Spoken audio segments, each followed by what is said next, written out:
کریم صلی اللہ علیہ وسلم کے فرامین کی اور احادیث کی تلاوت کی گئی۔ حضرت ابراہیم بن ادہم رحمۃ اللہ علیہ فرماتے ہیں،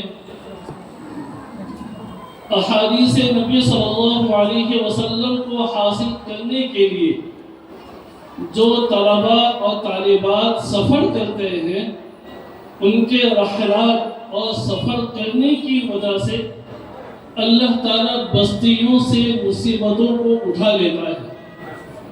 تو جب بستیوں سے مصیبتوں کو اٹھا لیا جاتا ہے تو جو مجلس خاص اسی کے لیے قائم کی جائے، اس مجلس کو بھی اللہ تعالیٰ مصیبتوں سے محفوظ رکھتے ہیں، بابرکت بنا دیتے ہیں اور اپنی دربار کے اندر اس کو شرف قبولیت سے نواز دیتے ہیں۔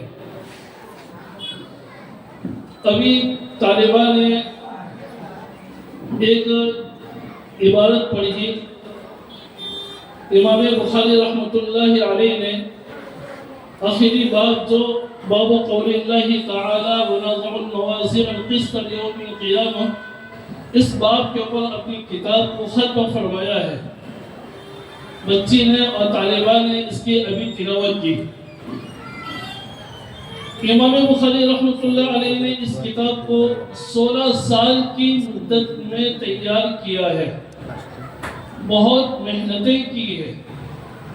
6 لاکھ احادیث میں سے 1 لاکھ احادیث کا انتخاب کیا اور 1 لاکھ احادیث میں سے بھی صحیح احادیث کو منتخب کر کے اس کتاب میں لکھنے سے پہلے حضرت نے غسل فرمایا، 2 رکعت نماز پڑھی، استخارہ کیا، اور جب شرح صدر ہوا تو اس حدیث کو اپنے اس کتاب کے اندر انہوں نے لکھا۔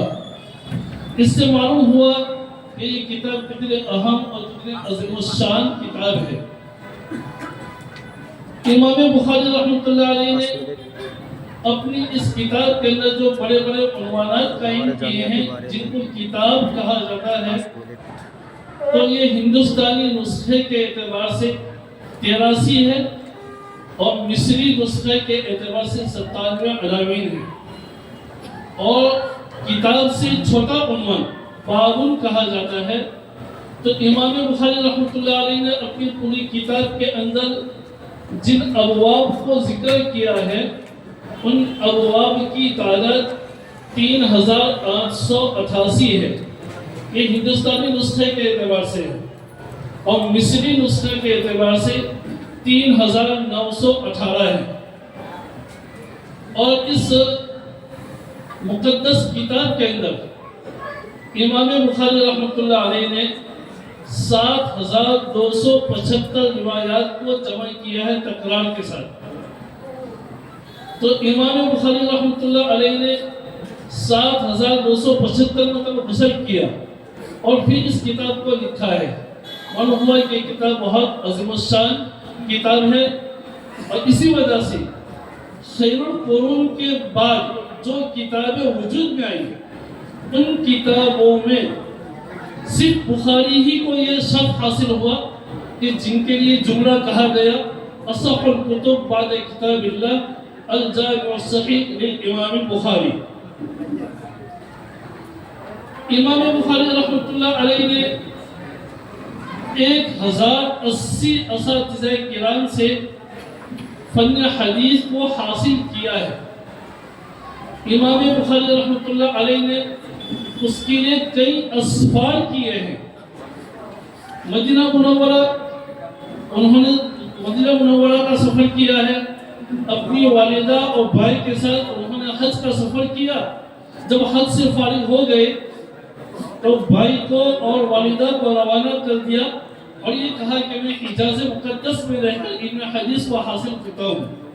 چنانچہ انہوں نے 6 سال حجاز مقدس میں گزارے ہیں اور علم حدیث کو انہوں نے حاصل کیا ہے، اور اس کے بعد انہوں نے کوفہ کے بھی اسفار کیے ہیں، اور کوفہ کے بارے میں لکھتے ہیں کہ مجھے یاد نہیں ہے کہ کتنی مرتبہ میں بخارا آیا اور وہاں سے واپس میں گیا، یعنی ان گنت مرتبہ میں بخارا آیا ہوں اس سے کوفہ کی علمی مرکزیت اور علمی شان واضح ہوتی ہے۔ اور بخارا امام ابو حنیفہ رحمۃ اللہ علیہ کے فیض کا مرکز تھا۔ حضرت عمر رضی اللہ تعالیٰ عنہ کے پاس کوفہ کے لوگ گئے تھے کہ ہمیں کسی معلم کی ضرورت ہے، آپ ہمیں کوئی معلم عطا کیجئے تاکہ کوفہ والوں کو وہ علم پڑھائے۔ حضرت عمر رضی اللہ تعالیٰ عنہ نے صاحب النعلین والسواک حضرت عبداللہ ابن مسعود رضی اللہ تعالیٰ عنہ کا انتخاب کیا اور کوفہ والوں سے کہا کہ دیکھو تمہارے مقابلے میں مجھے ان کی ضرورت زیادہ ہے، لیکن پھر بھی میں اپنی ضرورت پر تمہاری ضرورت کو ترجیح دیتا ہوں اور ان کو میں کوفہ روانہ کرتا ہوں۔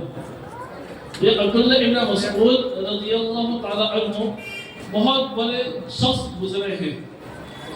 امام مسروق رحمۃ اللہ علیہ فرماتے ہیں تمام صحابہ کرام کا علم 6 صحابہ کرام میں اور 6 صحابہ کرام کا علم 2 کے اندر، ایک حضرت علی رضی اللہ تعالیٰ عنہ اور ایک حضرت عبداللہ ابن مسعود رضی اللہ تعالیٰ عنہ، ان 2 کے اندر 6 صحابہ کرام کا علم ہے۔ اسی وجہ سے بخاری کے ایک شرح ہے بہجت النفوس، علامہ ابن ابی جمرہ مالکی رحمۃ اللہ علیہ نے اس کتاب کو لکھا ہے اور اس کے اندر انہوں نے ایک حدیث نقل کی ہے۔ نبی کریم صلی اللہ علیہ وسلم نے ارشاد فرمایا ہے انا مدینۃ العلم وابو بکر اساسها وعمر جدرانها وعثمان سقفها وعلی بابها او کما قال علیہ الصلوۃ والتسلیم۔ اللہ کے رسول صلی اللہ علیہ وسلم فرما رہے ہیں میں علم کا شہر ہوں، حضرت ابو بکر اس علم کے شہر کی بنیادیں ہیں اور حضرت عمر رضی اللہ تعالیٰ عنہ اس کی دیواریں ہیں اور حضرت عثمان غنی رضی اللہ تعالیٰ عنہ اس کی چھت ہے اور حضرت علی رضی اللہ تعالیٰ عنہ دروازہ ہے۔ علم کے شہر کا دروازہ حضرت علی رضی اللہ تعالیٰ عنہ ہے۔ اس روایت کو بہجت النفوس کو بخاری کے شرح ہے، اس میں علامہ ابن ابی جمرہ رحمۃ اللہ علیہ نے بیان کیا ہے۔ اس سے حضرت علی رضی اللہ تعالیٰ عنہ کی علمی شان ہے اور واضح ہوتی ہے۔ اور حضرت علی رضی اللہ تعالیٰ عنہ جب کوفہ گئے، کوفہ کو انہوں نے دارالخلافہ بنایا اور کوفہ میں داخل ہوئے تو جو لوگ حضرت علی رضی اللہ تعالیٰ عنہ کے استقبال کے لیے آئے تھے ان میں بہت بڑی تعداد حضرت عبداللہ ابن مسعود رضی اللہ تعالیٰ عنہ کے شاگردوں کی تھی۔ تو حضرت علی رضی اللہ تعالیٰ عنہ نے دریافت کرنے کے بعد فرمایا کہ اللہ ابن مسعود کے اوپر رحم فرمائے کہ انہوں نے کوفہ کو علم سے بھر دیا، انہوں نے کوفہ کو علم سے بھر دیا۔ تو اس سے حضرت عبداللہ ابن مسعود رضی اللہ تعالیٰ عنہ کی علمی شان ہے واضح ہوتی ہے۔ تو صحابہ کرام کا علم 6 صحابہ میں اور 6 صحابہ کا علم 2 میں، حضرت علی رضی اللہ تعالیٰ عنہ اور حضرت عبداللہ ابن مسعود رضی اللہ تعالیٰ عنہ۔ اور حضرت عبداللہ ابن مسعود کے شاگرد جو ہوتے ہیں، شاگرد ابراہیم نخعی رحمۃ اللہ علیہ ہے اور ابراہیم نخعی رحمۃ اللہ علیہ ان سے علم حاصل کرتے ہیں امام حماد، اور امام حماد سے علم کو حاصل کرتے ہیں امام ابو حنیفہ رحمۃ اللہ علیہ۔ اور امام ابو حنیفہ رحمۃ اللہ علیہ کی جو 2 عظیم شاگرد حضرت امام ابو یوسف رحمۃ اللہ علیہ اور امام محمد بن حسن الشیبانی رحمۃ اللہ علیہ، 2 عظیم شاگرد ہیں، انہوں نے امام ابو حنیفہ کے علم کو چہاردان کے عالم کے اندر پھیلا دیا ہے اور بہت علمی کارنامے انجام دیے ہیں۔ اسی لیے درر مختار کے مقدمے کے اندر لکھا ہے کہ حضرت محمد بن حسن الشیبانی رحمۃ اللہ علیہ کی کتاب المبسوط کو ایک یہودی نے پڑھا، مطالعہ کیا، تو امام محمد رحمۃ اللہ علیہ کی اسلوب سے اور استدلالی طرز سے بہت متاثر ہوا اور اس نے یہ کہا ھذا کتاب محمدکم الاصغر فکیف کتاب محمدکم الاکبر، یہ تمہارے چھوٹے محمد کی کتاب کا یہ حال ہے کہ تمہارے بڑے محمد صلی اللہ علیہ وسلم کی کتاب قرآن کریم ان کا کیا حال ہوگا، اور پھر وہ حلقہ مبوس اسلام ہو جاتا ہے۔ معلوم یہ ہوا کہ امام ابو حنیفہ رحمۃ اللہ علیہ نے اپنے شاگردوں کے ذریعے سے علم کو پھیلایا ہے۔ لکھا ہے کہ سن ہجری 121 سے 150 تک امام ابو حنیفہ رحمۃ اللہ علیہ نے اپنے 1000 شاگردوں میں سے 40 شاگردوں کا انتخاب کیا۔ یہ علامہ احمد رضا بجنوری رحمۃ اللہ علیہ نے انوار الباری کے اندر نقل کیا ہے کہ امام ابو حنیفہ رحمۃ اللہ علیہ نے اپنے 1000 شاگردوں میں سے 40 شاگردوں کا انتخاب کیا۔ کس کے لیے؟ فقہ کو مدون کرنے کے لیے، مسائل کو مستنبط کرنے کے لیے 40 شاگردوں کو منتخب کیا، اور ایک ایک مسئلے پر کئی دن تک بحث ہوتی تھی، اور اتفاق ہو جائے تو کہا جاتا تھا کہ ہمارے علماء احناف کا متفق علیہ مسئلہ ہے، اور اگر اتفاق نہ ہوتا تو لکھا جاتا قال ابو یوسف ھذا، قال محمد بن حسن الشیبانی ھذا، قال زفر ھذا، قال حسن بن زیاد ھذا۔ اس طریقے سے ان کے رائیوں کو اور ان کے اقوال کو بیان کیا جاتا ہے، اور دنیا کو سب سے پہلے علم کو مدون کر کے ابواب کی شکل میں مرتب کر کے جس شخصیت نے علم کو دیا ہے امت کو، وہ امام ابو حنیفہ رحمۃ اللہ علیہ ہے۔ امام مالک رحمۃ اللہ علیہ کا مذہب کیسے وجود میں آیا؟ لکھا ہے کہ امام مالک رحمۃ اللہ علیہ کے شاگرد امام ابو حنیفہ رحمۃ اللہ علیہ کی جو جزئیات ہوتے تھے، ان جزئیات کو اور ان مسائل کو امام مالک کی خدمت میں پیش کرتے اور کہتے پوچھتے ما قولک فی ھذا، اس بارے میں آپ کا کیا قول ہے، آپ کی کیا رائے ہے؟ تو امام مالک رحمۃ اللہ علیہ اس کا جواب دیتے۔ تو اس طریقے سے امام مالک رحمۃ اللہ علیہ کا مذہب ہے وہ مدون ہوا ہے۔ زمین مسائل کی شکل میں امام ابو حنیفہ نے تیار کر کے دیا ہے۔ تو معلوم ہوا کہ امام ابو حنیفہ رحمۃ اللہ علیہ کا احسان مذہب مالک کی پر بھی ہے، اور امام محمد بن حسن الشیبانی رحمۃ اللہ علیہ امام شافعی رحمۃ اللہ علیہ کے سوتیلے باپ ہیں۔ امام محمد کی والدہ سے امام شافعی رحمۃ اللہ علیہ نے نکاح کیا ہے۔ امام شافعی رحمۃ اللہ علیہ فرماتے ہیں کہ اگر امام محمد کی اونٹ بڑھ کر کتابیں مجھے ملی نہ ہوتی تو میں علم کی چاشنی کو نہ چکھ پاتا، مجھے علم کی لذت نہ ملتی۔ معلوم ہوا کہ امام محمد بن حسن الشیبانی کا احسان امام شافعی پر ہے، اور امام شافعی کے شاگرد امام احمد بن حنبل رحمۃ اللہ علیہ ہیں۔ تو تینوں کی تینوں جو فقہی مذاہب ہیں، ان مذاہب کے وجود میں آنے کے لیے بنیاد مذہب حنفی بنا ہے، اور اس طریقے سے مذاہب اربع وجود میں آئے ہیں، اور امت ان مذاہب کا آج اپنا زندگی کے اندر اختیار کیے ہوئے ہیں اور اس کے اوپر عمل کر رہی ہے۔ یہاں ایک بات مجھے یاد آ رہی ہے، علامہ انور شاہ کشمیری رحمۃ اللہ علیہ فرماتے ہیں ائمہ کرام کا اختلاف ہوتا ہے مسائل میں۔ بھئی امام ابو حنیفہ رحمۃ اللہ علیہ اس طریقے سے فرماتے ہیں، امام شافعی یوں فرماتے ہیں، امام مالک ہے یوں فرماتے ہیں، امام احمد یوں فرماتے ہیں۔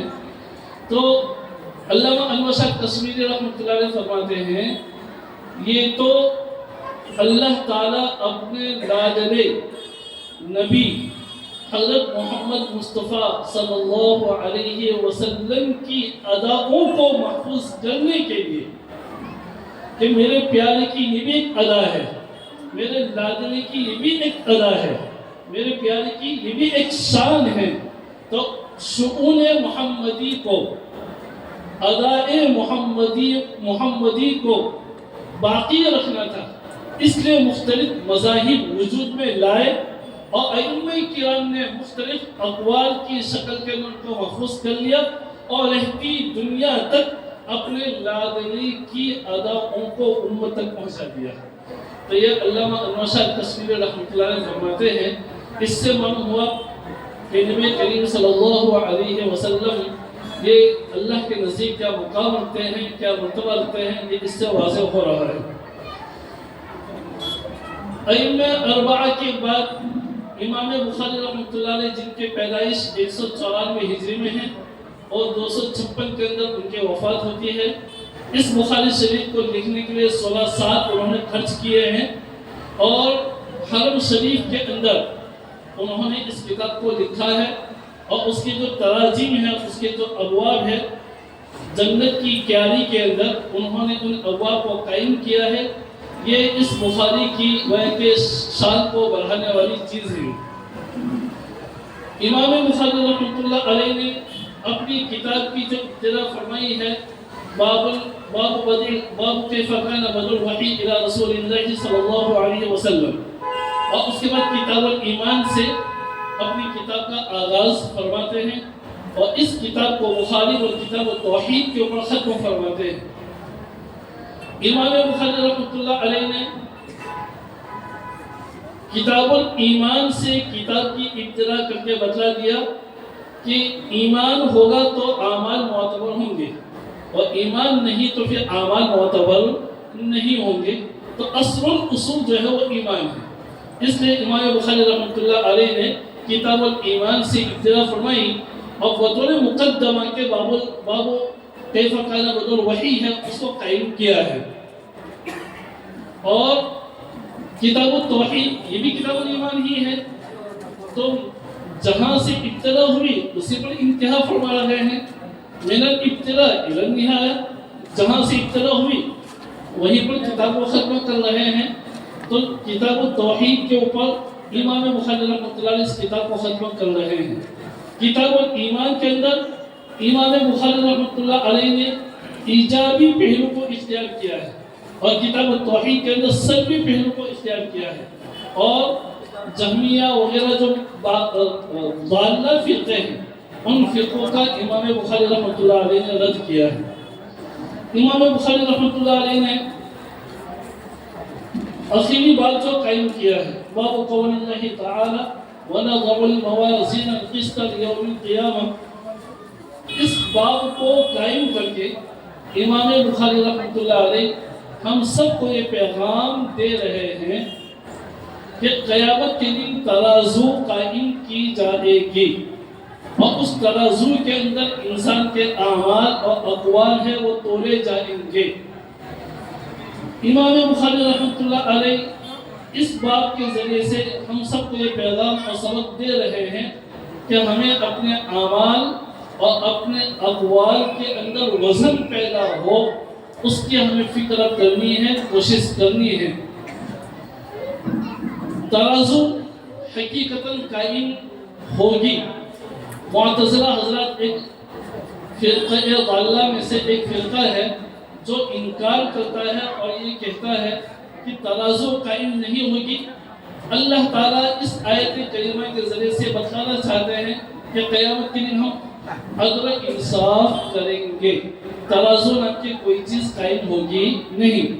لیکن جمہور علماء یہ کہتے ہیں کہ ترازو قائم ہوگی، اور حضرت داؤد علیہ السلام نے بارگاہ الہی میں عرض کیا کہ باری تعالیٰ آپ جس ترازو سے بندوں کے اعمال کو تولیں گے وہ ترازو آپ ہمیں دکھا دیجیے۔ چنانچہ اللہ تعالیٰ نے حضرت داؤد علیہ السلام کی درخواست کو قبول کیا ہے اور اس ترازو کو حضرت داؤد علیہ السلام کو دکھلایا تو وہ اس کی تاب نہیں لا سکے، بے ہوش ہو کر گر گئے۔ بہت بڑی ترازو تھی، اس لیے ابو القاسم لالکائی رحمۃ اللہ علیہ نے موقوفاً اور امام حاکم نے مستدرک کے اندر مرفوعاً حضرت سلمان فارسی رضی اللہ تعالیٰ عنہ کا ایک مقولہ نقل کیا ہے کہ قیامت کے دن جس ترازو کے ذریعے سے بندوں کے اعمال تولے جائیں گے وہ اتنی بڑی ترازو ہے کہ ساتوں آسمان اور زمین اور ان کی درمیان کی جو بھی چیزیں ہیں ان تمام کو وہ ترازو کا پلڑا اپنے اندر سما لے گا. اتنی بڑی ترازو ہے. اور اس ترازو کو کون پکڑیں گے, تھامیں گے؟ حضرت جبرائیل علیہ السلام. جیسے کہ شریعت کو لے کر وہی آئے ہیں اور شریعت مانوی ترازو ہے, اور وہ جو قیامت کے دن ترازو قائم ہوگا وہ حقیقی ترازو قائم ہوگا. تو اس ترازو کو تھامنے والے حضرت جبرائیل علیہ السلام ہوں گے, اور اس کے اندر بندوں کے اعمال ہے وہ تولے جائیں گے. اب کیا تولا جائے گا, اس کے اندر بھی متعدد رائے پیش کی ہے. ایک رائے تو یہ ہے کہ اصحاب اعمال تولے جائیں گے. جس نے جو بھی عمل کیا ہے تو عمل کرنے والے انسان کو تولا جائے گا. علامہ قرطبی رحمۃ اللہ علیہ نے التذکرہ کے اندر ایک روایت نقل کی ہے جس میں بیان کیا ہے کہ ایک کافر کو جہنم کے اندر بیٹھنے کے لیے اتنی جگہ چاہیے جتنی جگہ مکہ اور مدینہ کے بیچ میں. ایک کافر کا اتنا بڑا جسم ہوگا کہ اس کو اب بیٹھنے کے لیے کتنی جگہ چاہیے جتنی مکہ اور مدینہ کے بیچ میں. مکہ مدینہ کے بیچ میں تقریباً 450 کلومیٹر ہے. کتنا 450 کلومیٹر ہے, اتنا بڑا.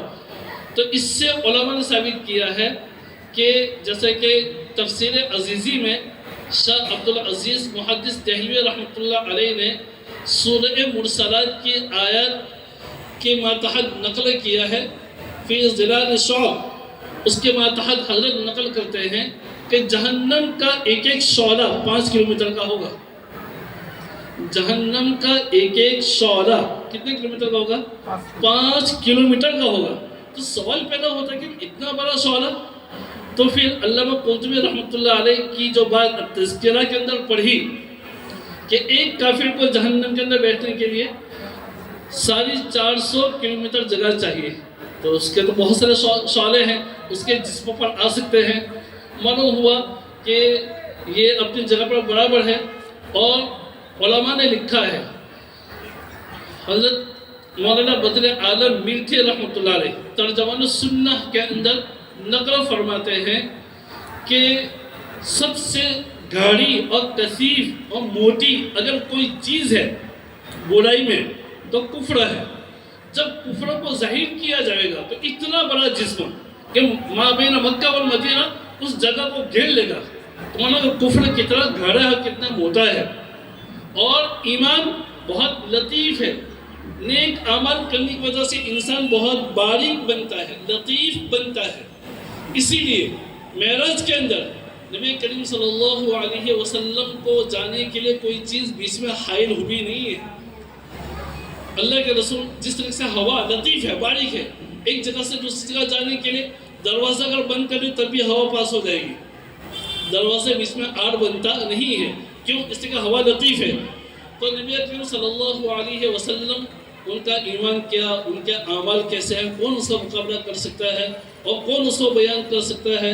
نبی کریم صلی اللہ علیہ وسلم کے اندر ایمان اور اعمال صالحہ کی وجہ سے جو لطافت اور جو باریکیاں پیدا ہوئی ہے, ان باریکیوں کی وجہ سے معراج میں جانے کے لیے کوئی چیز بیچ میں آڑ بنی نہیں ہے, اور سیدھے اللہ کے رسول صلی اللہ علیہ وسلم بارگاہ الہی کے اندر حاضر ہوتے ہیں. تو خیر یہاں عدل و انصاف کا جو ترازو ہے وہ قائم کیا جائے گا, اور اس کے اندر بد اعمال کرنے والے لوگوں کو تولا جائے گا. ایک قول یہ پیش کیا ہے کہ صحائف اعمال ہے ان کو تولا جائے گا, اور اس کے اوپر دلیل پیش کی ہے حدیث بطاقہ کو. امام ترمذی رحمۃ اللہ علیہ نے اس حدیث کو پیش کیا ہے کہ قیامت کے دن میدان حشر کے اندر اللہ تعالیٰ ایک امتی کو بلائیں گے جس کے 99 دفتر گناہوں سے بھرے پڑے ہوں گے, اور ایک ایک دفتر نظر کی حد تک لمبا اور چوڑا ہوگا. اس کو اللہ تعالیٰ بلائیں گے اور کہیں گے کیا میرے لکھنے والے فرشتوں نے آپ کے اوپر ظلم تو نہیں کیا ہے؟ وہ بندہ کہے گا کہ میں نے ظلم نہیں کیا ہے. وہ اپنے گناہوں کا اقرار کرے گا. اللہ تعالیٰ پوچھیں گے کیا آپ کے پاس کوئی عذر ہے؟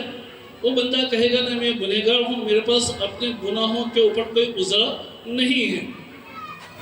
اللہ تعالیٰ فرمائیں گے کہ میرے بندے میری بارگاہ کے اندر کسی پر ظلم نہیں کیا جائے گا، آپ کی ایک امانت ہمارے پاس موجود ہے، اس پرچی کو نکالا جائے گا اور پرچی کا وزن ہے وہ کیا جائے گا۔ تو وہ بندہ کہے گا کہاں 99 دفتر اور کہاں چھوٹی سی پرچی؟ اللہ تعالیٰ فرمائیں گے بھائی آپ جائیے پگڑے کے اندر اس چھوٹی سی پرچی کو جس کے اندر کلمہ شہادت لکھا ہوگا اور اس کو اس پگڑے کے اندر رکھا جائے گا، تو جیسے ہی پگڑے کے اندر پرچی کو رکھا جائے گا تو پگڑا ہے جھک جائے گا، اور 99 رجسٹر والا جو پگڑا ہے وہ اونچا ہو جائے گا۔ اس سے معلوم ہوا کہ قیامت کے دن جسم کا وزن نہیں ہوگا، روح کا وزن ہوگا۔ کس کا وزن ہوگا؟ روح کا وزن ہوگا۔ اسی لیے ایک روایت ہے کہ ایک مرتبہ ایک جنگ کے اندر صحابہ کرام ایک جگہ پر قیام کیے ہوئے تھے۔ حضرت عبداللہ ابن مسعود رضی اللہ تعالی عنہ مسواک کو توڑنے کے لیے درخت کے اوپر چڑھے، ہوا چلی، ہوا کے چلنے کی وجہ سے عبداللہ ابن مسعود کی پنڈلی پر جو کپڑا تھا وہ کپڑا ہٹ گیا اور ان کی پنڈلی ہے وہ نظر آنے لگی۔ تو چونکہ عبداللہ ابن مسعود ان کی پنڈلیاں بہت پتلی پتلی تھی، باریک تھی، تو ان پتلی پنڈلیوں کو دیکھ کر صحابہ کرام آپس میں ہنس پڑے۔ تو اللہ کے رسول صلی اللہ علیہ وسلم نے ان صحابہ کرام سے پوچھا کہ کیوں ہنس رہے ہو؟ تو انہوں نے کہا کہ ابن مسعود کی جو پنڈلیاں پتلی ہے، باریک ہے، اس کو دیکھ کر ہمیں ہنسی آ گئی۔ تو اللہ کے رسول صلی اللہ علیہ وسلم نے ان پنڈلیوں کے بارے میں فرمایا کہ اثقل فی المیزان من احد، قیامت کے دن عبداللہ ابن مسعود کی پنڈلیوں کا وزن کیا جائے گا تو احد پہاڑ سے بھی زیادہ اس کا وزن ہوگا۔ سبحان اللہ۔ احد پہاڑ سے بھی زیادہ وزن ہوگا۔ معلوم کیا ہوا؟ روح کا وزن ہوگا، جسم کا وزن نہیں ہوگا۔ تو حدیث بطاقہ کے ذریعے سے پتہ چلا ہے کہ صحائف اعمال ہے وہ تولے جائیں گے، اور ایک تیسری رائے یہ پیش کی ہے کہ خود اعمال کو تولا جائے گا، خود اعمال ہے اس کو تولا جائے گا۔ امام بہقی رحمۃ اللہ علیہ نے شعب الایمان کے اندر عبداللہ ابن عباس رضی اللہ تعالی عنہ کا ایک اثر نقل کیا ہے جس کا ماحصل یہ ہے کہ الاعمال تتجسد، اعمال جسم کی شکل اختیار کر لیں گے۔ انسان جو بھی عمل کرتا ہے اس عمل کی ایک شکل عالم مثال کے اندر اللہ تعالیٰ قائم کرتے ہیں، بناتے ہیں۔ اسی لیے حضرت حاجی امداد اللہ رحمۃ اللہ علیہ کے خلفاء میں سے ایک خلیفہ ہیں مولانا یعقوب صاحب نانوتوی رحمۃ اللہ علیہ، مجذوب قسم کے تھے۔ ان کے اوپر ایک مرتبہ حال طاری ہوا اور اللہ تعالیٰ سے کہنے لگے اللہ تعالیٰ ہمیں دنیا میں سے کچھ حصہ دیجئے، دنیا میں سے کچھ حصہ دے دیجئے۔ تو اللہ تعالیٰ نے ان کو جو آخرت میں ملنے والا تھا مکان، اس مکان کے موتیوں میں سے ایک موتی ہے ان کے حصے میں لکھ دیا۔ نماز انہوں نے پڑھی، اس کے بعد سو گئے، خواب کے اندر خود اپنے محل ہی کو دیکھ رہے، گھوم رہے ہیں، چکر لگا رہے ہیں۔ ایک جگہ پر ان کو اندھیرا نظر آیا تو پوچھا کہ یہاں اندھیرا کیوں ہے؟ کہا کہ یہ مکان جس کا ہے انہوں نے باری تعالیٰ سے دنیا کا کچھ حصہ طلب کیا تو اللہ تعالیٰ نے ایک موتی ہے ان کو دے دیا، تو جو موتی کم ہو گیا اس کی وجہ سے یہاں اندھیرا ہے، اجالا نہیں۔ تو اس سے کیا معلوم ہوا کہ انسان جو بھی عمل کرتا ہے اس عمل کی ایک شکل اللہ تعالیٰ قائم کر دیتے ہیں۔ تو عالم مثال کے اندر مختلف اعمال کی مختلف شکلیں اللہ تعالیٰ نے قائم کی ہے، خود عمل کے اندر اللہ تعالیٰ روح ہے اس کو پیدا کر دیتے ہیں۔ اسی لیے لکھا ہے کہ جنتی جنت میں چلے جائیں گے، جہنمی جہنم میں چلے جائیں گے، تو ایک پکارنے والا پکارے گا، اعراف کے اوپر کھڑا ہو کر وہ پکارنے والا پکارے گا، تمام جہنمی اس کو دیکھیں گے، تمام جنتی اس کو دیکھیں گے۔ وہاں مینڈا ہوگا، اس مینڈا موت جو ہے، موت کو مینڈے کی شکل دی جائے گی اور اس مینڈے کو وہاں ذبح کیا جائے گا، اور ذبح کرنے والے حضرت یحییٰ علیہ السلام ہوں گے۔ ذبح کرنے والے کون ہوں گے؟ حضرت یحییٰ علیہ السلام ہوں گے، اور ان کو حضرت یحییٰ اس لیے کہتے ہیں، جلالین کے حاشیے میں لکھا ہے کہ ان کی والدہ کی کوئی اولاد زندہ رہتی نہیں تھی، تو اللہ تعالیٰ نے جب حضرت یحییٰ علیہ السلام پیدا ہوئے تو ان کی والدہ کے رحم کو زندہ کر دیا، اس لیے ان کو یحییٰ کہا جا رہا ہے۔ تو حضرت یحییٰ علیہ السلام ہیں، وہ میدے کو ذبح کریں گے تو میدہ موت جو ہے میدے کی شکل میں ہوگی، معلوم ہوا کہ اس کے اندر روح پیدا کرتی تو اس نے میدے کی شکل اختیار کر لی۔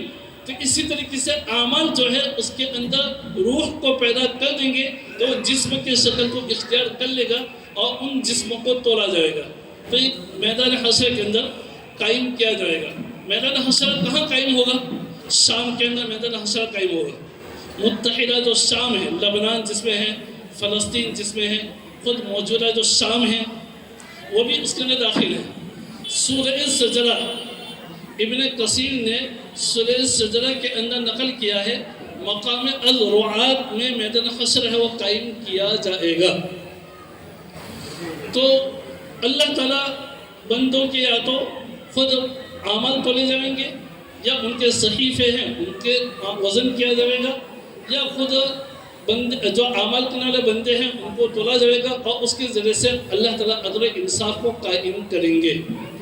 اب سوال یہ ہوتا ہے کہ اعمال کے اندر وزن کس سے پیدا ہوتا ہے؟ تو علماء نے لکھا ہے، شرح حدیث نے لکھا ہے، اخلاص کی وجہ سے عمل میں وزن پیدا ہوتا ہے۔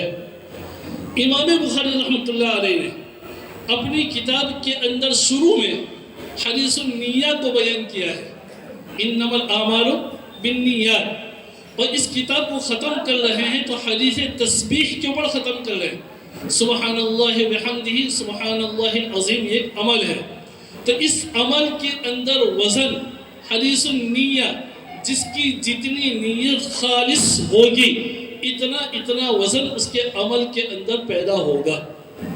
تو معلوم ہوا کہ عمل کے اندر وزن پیدا ہوتا ہے نیتوں کو خالص کرنے کے ذریعے سے۔ امام بخاری رحمۃ اللہ علیہ نے اپنی کتاب کو حدیث النیہ سے شروع کر کے پیغام دے دیا کہ ایک دنیا کے بسنے والے مومن حضرات اپنے اعمال کو ذرا تولے کہ اس کے اندر کتنا اخلاص پایا جاتا ہے اور کتنا اخلاص اس کے اندر موجود نہیں ہے۔ آخری کتاب کو پہلے والی کتاب سے مناسبت یہ ہے کہ حدیث النیہ ہے، اس کو حضرت عمر رضی اللہ تعالیٰ عنہ کی حدیث سے شروع کیا ہے، اور یہ جو حدیث ہے حدیث التسبیح حضرت ابو ہریرہ رضی اللہ تعالیٰ عنہ کی حدیث ہے، اور دونوں مہاجر صحابی ہیں، اور مہاجر اس کو کہتے ہیں جو ہجرت کرے۔ حدیث میں اللہ کے نبی صلی اللہ علیہ وسلم نے فرمایا کہ المہاجر من حجر ما نہى اللہ عنہ، مہاجر اس کو کہتے ہیں کہ اللہ کے نبی صلی اللہ علیہ وسلم نے جن چیزوں سے منع کیا ہے ان تمام چیزوں کو چھوڑ دے، اس کو مہاجر کہتے ہیں۔ تو ہجرت کرنا یہ ایک عمل ہے، اپنے وطن کو چھوڑنا پڑتا ہے۔ معلوم ہو کہ جو غریب الوطن ہوگا، جو اپنے وطن کو چھوڑ کر سفر کرے گا تب جا کر علم کو حاصل کرے گا، اگر اپنے وطن کے اندر رہے گا تو کما حق ہو علم حاصل نہیں کر پاتا ہے، اس کے اندر کچھ نہ کچھ کوتاہی رہتی ہے۔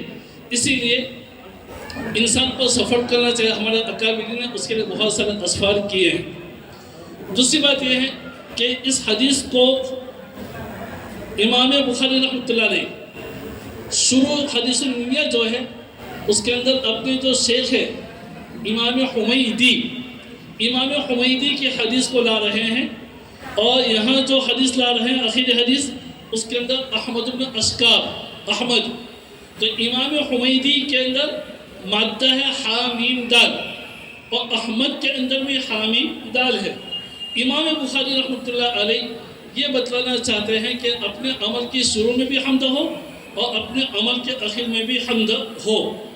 لہ الحمد فی الاولی والآخرہ، ابتدا میں بھی اللہ کی حمد اور آخر میں بھی اللہ تعالیٰ کی حمد کرنی چاہیے، یہ اس سے معلوم ہوا۔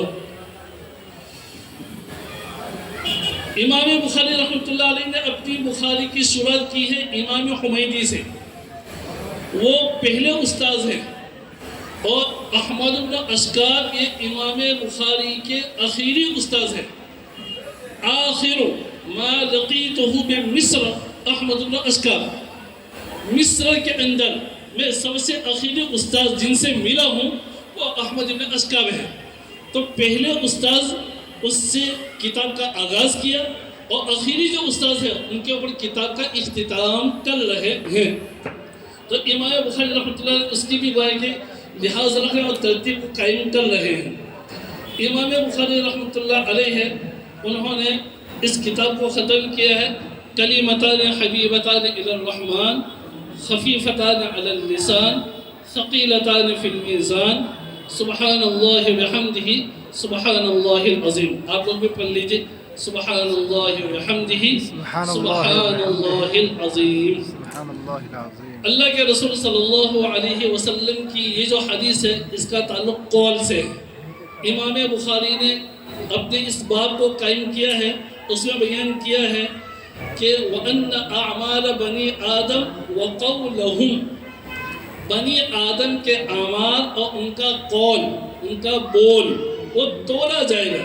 تو سبحان اللہ بحمدہ سبحان اللہ العظیم یہ بول ہے، تو اس بول کو تولا جائے گا قیامت کے لیے۔ یہ جو کلمتان حبیبتان الی الرحمن خفیفتان علی اللسان ثقیلتان فی المیزان، یہ مبتدا خبر مقدم ہے، اور سبحان اللہ بحمدہ سبحان اللہ العظیم یہ مبتدا مؤخر ہے۔ لیکن علامہ ابن حمام رحمۃ اللہ علیہ فرماتے ہیں کہ نہیں، کلمتان حبیبتان الی الرحمن یہ مبتدا مقدم ہے اور سبحان اللہ بحمدہ سبحان اللہ العظیم یہ خبر مؤخری ہے، اپنی طبعی ترتیب پر ہے۔ یہ امام ابن حمام رحمۃ اللہ علیہ فرماتے ہیں۔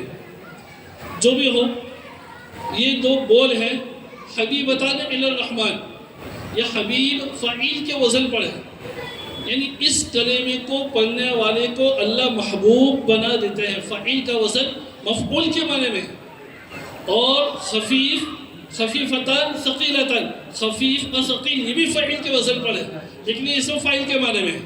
اور پہلا جو ہے حبیبتان یہ فعیل کے وزن پر ہے لیکن مفعول کے معنی میں۔ تو تین بول ہیں یہاں لکھے گئے ہیں اور تینوں فعیل کے وزن پر ہے، حبیبتان خفیفتان ثقیلتان۔ پہلا جو ہے وہ مفعول کے معنی میں ہے اور دوسرے دو ہیں وہ فاعل کے معنی میں ہیں۔ کلمتان حبیبتان الی الرحمن، اللہ کے نبی صلی اللہ علیہ وسلم نے وہ دو بول بتلا دیے۔ وہ دو بول کون سے ہیں؟ سبحان اللہ بحمدہ سبحان اللہ العظیم۔ سبحان اس اللہ تعالیٰ کی صفت جو ہے وہ دو قسم کی صفت ہے۔ ایک صفت تو اچھی صفت ہے، اس کو صفات ثبوتیہ کہتے ہیں، اور ایک صفت ہے وہ صفات سلبیہ ہے۔ تو سبحان اللہ ہی اس کے اندر صفات سلبیہ کو بیان کیا ہے، وہ بحمدہ ہی اس کے اندر صفات ثبوتیہ ہے اس کو بیان کیا ہے۔ حضرت شیخ محمد یونس جونپوری رحمۃ اللہ علیہ گجرات تشریف لائے تھے، تو انہوں نے سبحان اللہ کے بارے میں بیان کیا کہ حضرت فاطمہ رضی اللہ تعالی عنہا اللہ کے رسول صلی اللہ علیہ وسلم کی بارگاہ میں حاضر ہوئی تھی کہ مجھے بھی کوئی غلام مل جائے تاکہ وہ گھر کے کام کاج کے اندر مددگار ثابت ہو۔ تو اللہ کے رسول صلی اللہ علیہ وسلم مشغول تھے، اس نے بیٹی کی طرف توجہ نہیں کر پائے۔ حضرت فاطمہ ہے تشریف لے گئی۔ بعد میں اللہ کے رسول صلی اللہ علیہ وسلم حضرت فاطمہ کے پاس گئے، انہوں نے کہا بیٹی کیوں آئی تھی؟ تو حضرت فاطمہ نے حضرت علی کی طرف اشارہ کر دیا، تو حضرت علی نے کہہ دیا کہ وہ ایک غلام کو حاصل کرنے کے لیے، ایک خادم کو حاصل کرنے کے لیے وہ آئی تھی۔ تو اللہ کے رسول صلی اللہ علیہ وسلم اپنی پیاری بیٹی حضرت فاطمہ رضی اللہ تعالی عنہا ان سے کہہ رہے ہیں کہ سوتے وقت 33 مرتبہ سبحان اللہ، 33 مرتبہ الحمدللہ اور 34 مرتبہ اللہ اکبر پڑھ کر آپ سویا کرو۔ تو اس پر حضرت شیخ یونس صاحب رحمۃ اللہ علیہ نے بیان کیا کہ بندہ جب سبحان اللہ کہتا ہے تو یوں کہتا ہے کہ اے میرے پالنہار، آپ ہر قسم کے عیوب سے پاک ہیں، آپ میں کوئی عیب نہیں ہے، آپ میں کوئی نقص نہیں ہے۔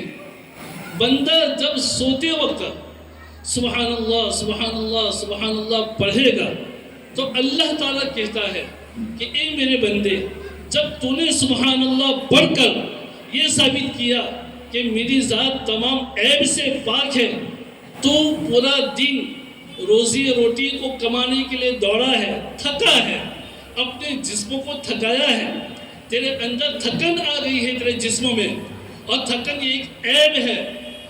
جب تو سوتے وقت سبحان اللہ کو پڑھے گا تو جب صبح میں اٹھے گا تو تیرے جسم کو مکمل تھکن سے میں پاک کر دوں گا۔ جب تو نے میرے لیے پاکی کا دعویٰ کیا تو اب میں بھی تیرے لیے پاکی کو ثابت کرتا ہوں اور تیرے جسم کو تھکن کے عیب سے پاک کر دیتا ہوں۔ اور یہ تجربہ کر سکتے ہیں کہ جس رات کو سبحان اللہ نہیں پڑھیں گے، صبح میں اٹھیں گے تو بدن میں تھوڑی سستی رہے گی، بدن میں تھوڑی سستی رہے گی، کمزوری رہے گی، لیکن جس رات کو آپ سبحان اللہ پڑھ کر سوئیں گے اور پھر صبح میں اٹھیں، دیکھو جسم کے اندر کتنا نشاط ہوتا ہے، جسم کے اندر کتنی اسفورتی ہوتی ہے، بشاشت ہوتی ہے۔ معلوم ہوا کہ اللہ تعالیٰ اپنے بندے کو پاک کر دیتا ہے تھکن کے عیب سے، یہ بہت بڑا شرف ہے۔ اور سبحان اللہ، اللہ تعالیٰ نے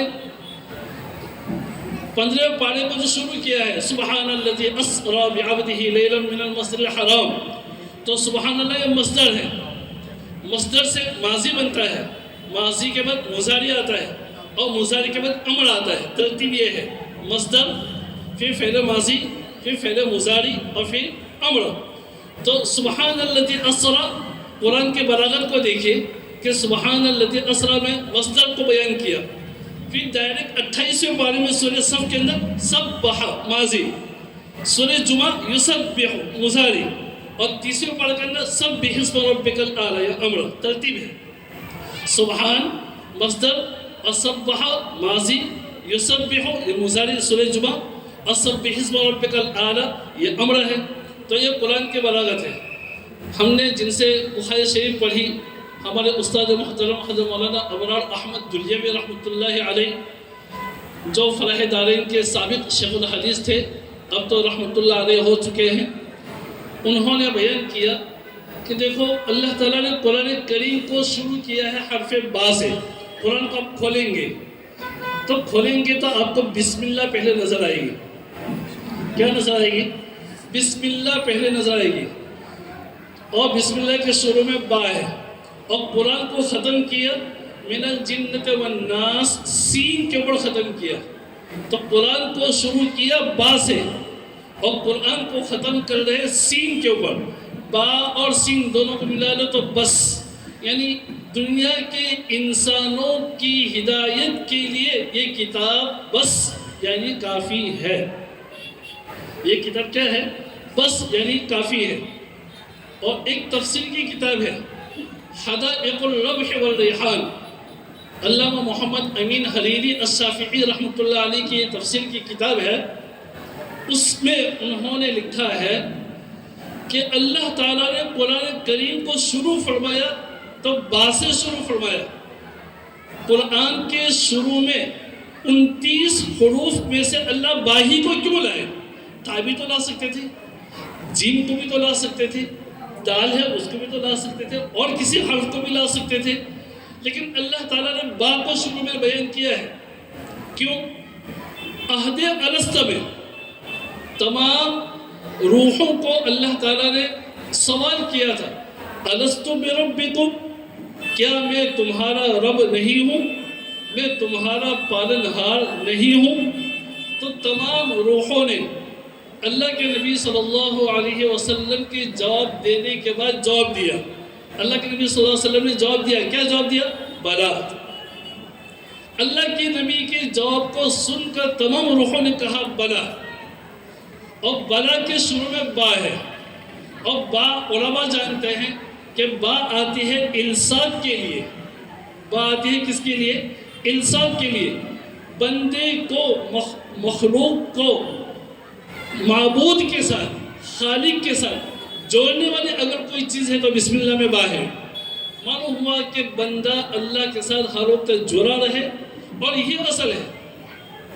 حضرت تھانوی رحمۃ اللہ علیہ نے فَإِذَا فَرَغْتَ فَانْصَبْ وَإِلَىٰ رَبِّكَ فَارْغَب۔ اس آیت کریمہ کے ماتحت حضرت تھانوی رحمۃ اللہ علیہ نے بیان کیا ہے دو قسم کے تعلقات ہیں۔ ایک تعلق ہے مع الخالق اور ایک تعلق ہے مع المخلوق۔ تو مخلوق سے جو تعلق ہوتا ہے اس سے فارغ ہو جائے۔ فَإِذَا فَرَغْتَ مِنَ الْمَخْلُوق یا من تعلقات المخلوق، مخلوق کے تعلقات سے جب تو فارغ ہو جائے تو فَارْغَبْ إِلَىٰ رَبِّكَ، اپنے رب کی طرف تو رغبت کر اور رب کے ساتھ تعلق کو قائم کر۔ تو دو تعلق میں سے اصل تعلق کون ہے؟ اللہ کے ساتھ تعلق کو قائم کرنا۔ اللہ کے نبی صلی اللہ علیہ وسلم نے ہم سب کو یہی پیغام دیا ہے کہ زیادہ سے زیادہ بندوں کا اللہ سے ساتھ تعلق قائم ہونا چاہیے، اور تعلق قائم ہوگا ذکر سے۔ کس سے؟ ذکر سے تعلق قائم ہوگا، تلاوت ہے اس سے تعلق قائم ہوگا، اور جسے شریعت کے اوپر چلنے سے تعلقات ہیں وہ قائم ہوں گے۔ اللہ تعالی ہمیں اپنی ذات عالی سے زیادہ تعلق کو قائم کرنے کی توفیق نصیب فرمائے۔